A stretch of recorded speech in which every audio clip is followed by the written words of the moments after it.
Hey, welcome to the Follow Through. I'm Pastor Fred. We're talking about freedom all week. Got my freedom shirt. This is 4th of July week. 4th of July is tomorrow. Today, as I'm looking at this, it's July the 3rd is when this is going to launch.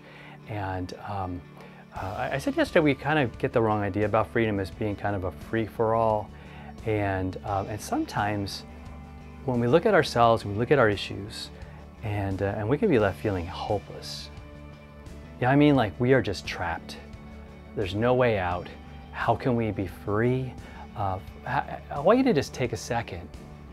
And if you have to turn this off, just pause it for a minute. Just do that. Just what would freedom really look like? Right? Do you really feel like you're free? Do you really feel like you know God loves you? You know He died for you. You know He rose and you're going to be enjoying eternity with Him in heaven. I mean, do you really, are you at peace with that? Are you, do you feel like a sense of freedom and a truth of freedom because you know that? So if you want to take a second, we'll wait. Right? We'll be back. Okay, so welcome back. And what I want to do is read Romans 6. Romans 6, it's a great chapter that really talks about how we should approach sin. And sin is a freedom issue because sin robs you of your freedom.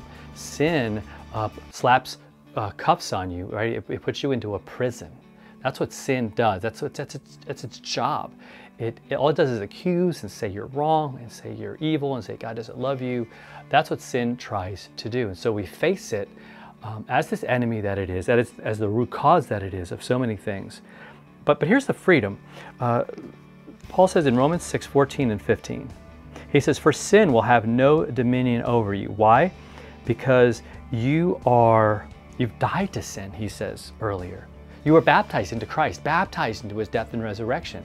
Like this is who you are now. Like you've been connected to, and you've been brought His death. It has been applied to your life. His rising is as certain to happen in your life as it happened to Him, right? And we know He did suffer, die, and rise. And so we know for certain that death was for us. Sins are forgiven. And now this rising from the dead, this defeating of death was for us. And we can be absolutely certain. And what that means is now that sin is done.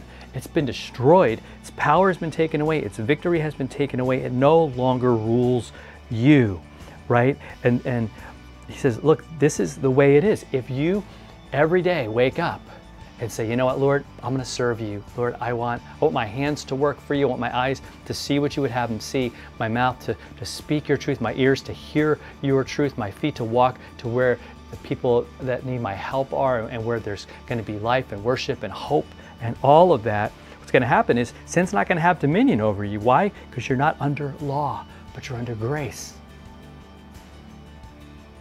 You know what I'm saying? It's not like you're having to work off the law and do enough to sort of get the balance sheet in your favor. No, Jesus did that.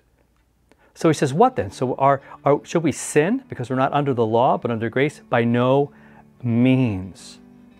By no means. He says that's not the move. And in this whole section he says, I mean, don't you know you were baptized into Christ? Don't you know you were baptized into His death? Don't you know you were baptized into His resurrection? Don't you know that that's who you are? Why would you ever let something that would enslave you again? You've already been, I think what happens is we're wise to the devil's schemes. We're wise to the power of sin and what it does. Finally, eyes are opened. And we see not just that Jesus died and rose for us, but the reason why we needed that in the first place. Because sin's not done, keep coming, right? The devil's not going to stop because we believe it's, in fact, I think he's going to ramp up things, and often does. But we have an answer for it. We say, you know what, nope, not today, right? I've seen the shirts, right? Not today, Satan. I think those are great, but we got to believe internally and look and see that that's true. It's not just a saying, but we have a reason why we can say that. Because I want to serve God. I want to love Him. I want to just bask every day in His forgiveness, His love, His grace, and share that with as many people as possible. Make a difference in as many lives as possible, so that many more people would wake up and see this love that God has and this grace that he has given to us. All right, so I pray that this helps you. I pray this makes a difference and changes everything for you. We're not under law, we're under God's amazing, amazing grace. And so let's go with that today. All right, so hit that subscribe button, share this with somebody, and we'll be back tomorrow for our 4th of July, right? Great big freedom follow through. We'll see you then.